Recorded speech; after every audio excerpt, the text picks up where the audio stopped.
بسم اللہ الرحمن الرحیم۔ شروع اللہ کے نام سے جو بڑا مہربان نہایت رحم والا ہے۔ ایزی مسلمز گائیڈ میں خوش آمدید۔ آج میں آپ کو 30ویں روزے کی عبادات بتاؤں گی۔ بعد از نماز فجر اللہ تعالیٰ کا اسم مبارک یا عظیم 200 مرتبہ پڑھیں۔ بعد از نماز ظہر اللہ تعالیٰ کا اسم مبارک یا رزاق 200 مرتبہ پڑھیں۔ بعد از نماز عصر اللہ تعالیٰ کا اسم مبارک یا حکیم 200 مرتبہ پڑھیں۔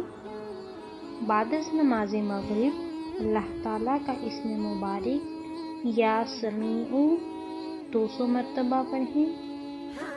بعد نماز عشاء 40 مرتبہ استغفار پڑھیں۔ اس کے بعد صلاۃ حاجت 4 رکعت نفل پڑھیں اور اس کے بعد دعائے حاجت پڑھیں۔